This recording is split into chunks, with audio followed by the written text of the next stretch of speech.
관리가 어려워서 이거를 좀 불이익을 주고자 너 사업자 등록증 안 되고 사업을 한다고 하면 네 매출액의 1%를 가산을 할 거야. 그러다 보니까 이렇게 세금이 5년치가 한 번에 나오게 된 경우가 있어요.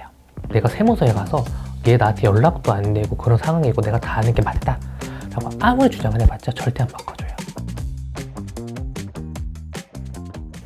네, 안녕하세요. 안녕하세요. 제가 그 사업을 준비하고 있는데요. 제가 지금 해야 될 것이 있나요? 일단 첫 번째로는 뭐 다른 준비 같은 것도 여러 가지 있긴 하겠지만 사업을 시작을 하신다고 하시면 사업자 등록증을 먼저 내셔야 되세요. 이게 사업자 등록증이 뭐냐면은 왜 우리 사람 치면 주민등록증 나오는 것처럼 나 이러한 장소에 이러한 사업을 할 거야 라고 정부에 미리 신고하는 거를 의미를 하게 돼요. 정부 입장에서는 이거를 신고를 해야만 관리가 좀 편하다 보니까 사업자 등록증을 권고사항으로 두고 있는데 이게 말이 권고사항이지 내가 이 사업자 등록증을 내지 않고 사업을 하게 되면 가산세 같은 게 굉장히 많이 나오게 돼요. 이게 왜 그러냐면은 내가 사업자 등록증을 내지도 않고 사업을 한다고 하면은 정부를 관리를 안 받겠다는 거예요.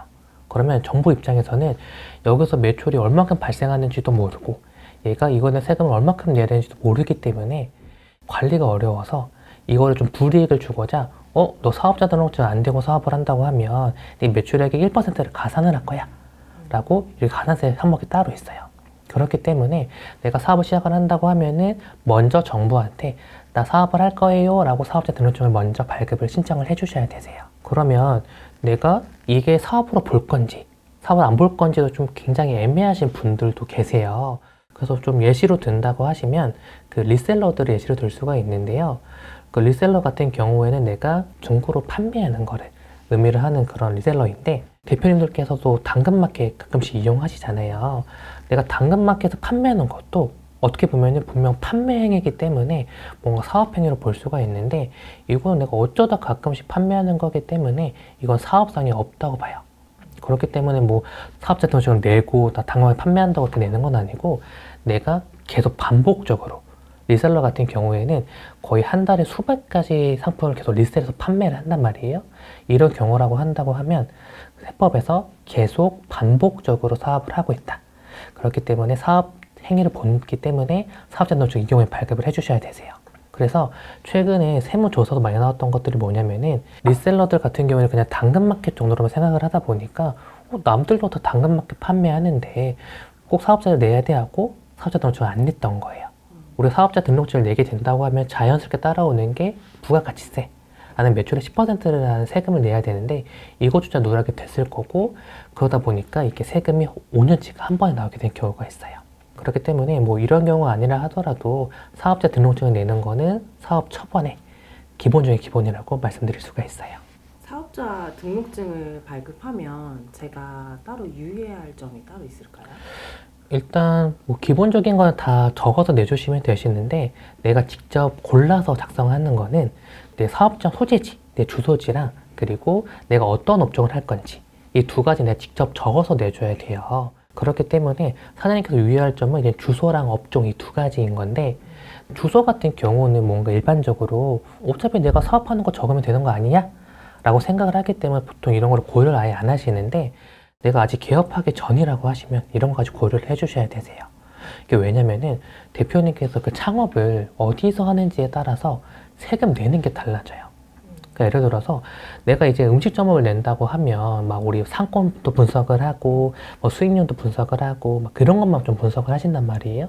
근데 이거는 세금을 아예 고려하지 않은 그런 방식인 거예요. 내가 만약에 만 34세 이하의 청년이고 천안 같은 이런 지방에서 사업자를 낸다고 하면은 세금을 아예 안 내게 될 거고 내가 뭐 수도권이라든지 서울에서 낸다고 하면은 감면을 50%밖에 못 받아요. 그러면은 내가 뭐 서울에서 낸 게 아무래도 뭐 유동인구가 많다 보니까 매출이 좀 더 나올 수는 있긴 하겠죠. 근데 세금까지 내고 난 후를 고려한다고 하면 오히려 현금 흐름적인 측면으로는 천안에서 사업자를 내는 게 더 돈을 많이 버는 걸 할 수가 있죠. 그래서 돈을 더 많이 벌기 위해서 주소도 잘 골라주셔야 되시는 거예요. 그리고 이게 뭐 돈 버는 거랑 별개로 주소라는 거는 사업자 등록증상에 명시가 되어 있다 보니까 내가 이거를 어딘가에 제출을 할 때 다 드러나게 되어 있어요. 예를 들어서 뭐 업체가 나한테 뭐 세금 계산서란 거 발급받다고 사업자 등록증 달라고 해요. 근데 그 사업자 등록증 상에 내가 주면은 내 집 주소까지 나와 있어요. 그러면 처음 보는 사람한테 내 개인 집 주소를 오픈을 해야 되는 그런 상황이 생기는 거예요. 그렇게 되면 좀 찜찜한 것도 있고, 그리고 대표님께서 만약에 뭐 전자상거래로 네이버 스마트 스토어 같은 데 이용하신다고 하시면 그 우측 하단에 뭐 주소지가 나와 있어요. 이거는 사업자 등록증상의 소지가 나오는 건데, 이게 내 집 주소다 보니까 내 집 주소가 어떻게 보면은 그 전 국민으로 다 공개가 되어버리는 거예요. 그래서 블랙 커슈머가 이거 상품이 마음에 안 드는데 라고 하면서 뭐 반품을 요청했는데 우리가 안 해줬다, 악심을 품고 소재지를 찾아올 수가 있는데, 그 소재지가 하필 우리 집 주소인 거죠. 그래서 이런 게 좀 위험하다 보니까 뭐 유튜버 같은 인플루언서라든지 전자상거래는 대부분 소호사무실을 주소지로 많이 이용을 해요. 이게 소호사무실이 뭐냐면은 그 주소지만 따는 거를 의미를 해요. 그냥 한 공간에 여러 사업자가 있는 거기 때문에 내가 뭐 직접 거기 상주하지 않는다 하더라도 비상주 사무실을 쓰는 건데, 그런 식으로 그 주소지 딴다고 하면은 내 집 주소는 드러나지 않으면서 사업장 소재지는 그걸 할 수가 있고, 뭐 우편도 그걸 받을 수 있다 보니까 이렇게 사업을 하는 것도 개인정보청 측면에서는 유리하다라고 말씀드릴 수가 있어요. 그럼 그 다음에 이제 업종을 할 거잖아요. 업종이라는 게 그냥 뭐 나 음식점 할 거예요, 이렇게 하면 좀 심플하게 갈 수가 있는데, 대표님께서 하시는 그 사업 구조가 뭐 예를 들어서 나만이 좀 개발한 유통 구조라든지 아니면 사업 형태, 그러니까 이렇게 한다고 하면은 그 누구도 이 업종을 알지는 못해요. 심지어 내가 세무서에 직접 간다고 하거나 아니면 세무사한테 상담받는다고 하더라도. 이게 왜 그러냐면은 결국 업종을 분류하는 것은 통계청이에요. 그렇기 때문에 어떤 업종이 정확하게 알려고 한다고 하면 통계청에 문의를 해주셔야 되시는데, 통계청 분류 포털이라는 사이트가 따로 있어요. 뭐 거기서 검색을 해봐도 되긴 하겠지만 실은 여기서도 막 너무 세분류가 나와 있긴 하기 때문에 이거를 보통 권장드리지 않고 참고만 보통 말씀을 드리고요. 저 같은 경우에는 직접 콜센터에 전화해보라고 권장을 드려요. 그 전화번호가 02-2012-9114 여기인데, 일단 다른 콜센터랑 다르게 여긴 전화하면 바로 받고요. 그래서 전화를 하신 다음에 그 통계청한테 나 이런 사업을 좀 꾸미려고 한다. 그럼 이런 경우에는 업종을 어떻게 해야 되느냐 물어보신다고 하시면 몇 가지 물어보시게 될 거예요. 이거 소비자를 뭐 직접 만나냐?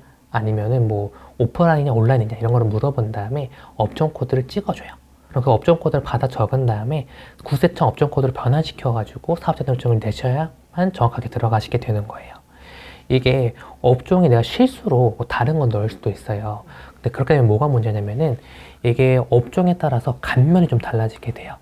뭐 중소기업 특별세액 감면도 있고 또 그 상업 감면, 이게 감면율이 달라지기 때문에 세금 신고를 대신해주는 그런 사이트들 같은 경우에서는 내 업종 코드를 그대로 딸려오다 보니까 내 업종이 그게 아닌데 하더라도 감면 좀 더 크게 받는 상황이 생기게 되는 거죠. 이런 경우라면 가산세 고지도 있고요. 그리고 또 다른 케이스는 우리가 업종별로 그 신고하는 방식이 달라지게 돼요. 뭐 나중에 설명을 드리겠지만 성실신고라고 해가지고 매출이 높으면은 별도의 신고를 넣어주는 게 있는데, 이것도 업종마다 기준이 달라요.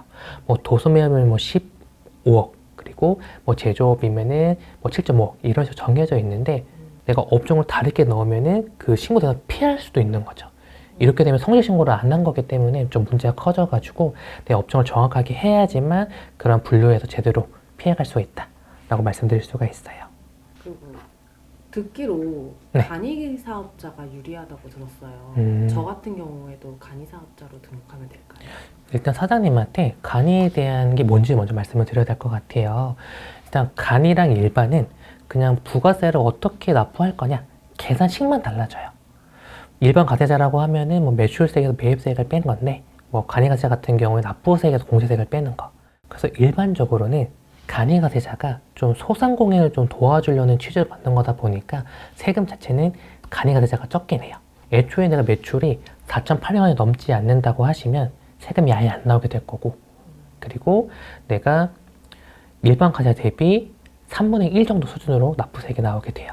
그래서 이것만 보면 간이가세자가 더 유리하기 때문에 보통 유튜버 같은 거 보시면 간이가세자 내는 게 좋다라고 말씀드린 게 이것 때문인 거고요. 근데 이것도 업종에 따라 좀 다르게 생각할 필요가 있어요. 대표님이 유튜버라든지 아니면은 뭐 수출하는 사람이라고 하면은 해외로부터 돈을 받잖아요. 이 경우에는 부가세를 어차피 안 내요. 근데 내가 뭐 수출하기 위해서 샀었던 물품들 있잖아요. 여기에 다 부가세가 붙어있는 항목들인 건데 이거에 대한 환급을 다 받을 수가 있거든요. 그럼 이게 남들보다 10%는 물건을 좀 싸게 살 수 있는 그런 구조인 거예요. 근데 내가 간이가세자라고 하면은 이 환급에 대한 거를 인정받지 못해요.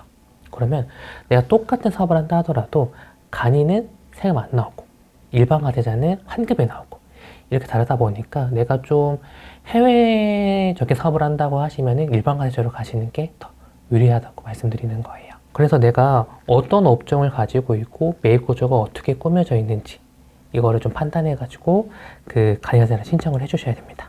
그리고 사업장 임대 보증금을 네. 냈는데 이거에 대해서 제가 지킬 수 있는 방법이 따로 있을까요? 전세보증금이랑 똑같다 생각을 해주시면 되시는데 저희 보통 뭐 주택의 전입신고를 하면서 뭐 확정일자 같은 걸 받잖아요. 이게 상가 임대보증금도 확정일자라는 제도가 있어요. 이게 확정일자 제도가 뭐냐면은 그냥 번호표 같은 거를 좀 미리 뽑는 건데 내가 집주인 같은 거라든지 건물주가 파산할 수가 있잖아요. 그러면은 그 대금을 누가 가져갈 거냐? 그러니까 채권자들이 줄을 서는 건데 그 내가 먼저 줄 서 있다고 말씀드리는 게 확정일자예요. 예를 들어서 내가 5월 1일자에 확정일자를 받고 이 사람이 6월 달에 대출 받았다고 하면은 내가 은행보다 먼저 번호표를 뽑은 거기 때문에 은행보다 먼저 그 보증을 받을 수가 있어요. 그렇기 때문에 보증금을 지키려면 확정일자를 받아주셔야 되시는데 내가 주택에 대한 전입신고라고 하면 우리 뭐 동사무소 가가지고 전입신고하면서 받는 건데 우리가 사업자 등록증은 세무서에서 내잖아요. 그렇기 때문에 확정일자도 세무서에서 내주셔야 되세요. 근데 이게 좀 차이점이 뭐냐면은 일단 온라인에서 발급이 불가능해요. 이게 왜 그러냐면은 세무서에 가면은 일단 임대차 계약서 원본을 들고 오라고 해요. 그리고 그 원본에다가 도장을 찍어주는 게 확정일자이기 때문에 꼭 원본도 들고 가주셔야 되시고 그리고 오프라인으로만 가능하기 때문에 세무서에 꼭 방문해서 진행을 해주셔야 되세요. 그래서 대표님께서 이미 사업자 등록증을 낸 상태라 하더라도 늦지 않았으니까 지금이라도 꼭 세무서에 임대차 계약서 원본을 들고 가셔가지고 도장 받는 것을 좀 권장드리고 있어요.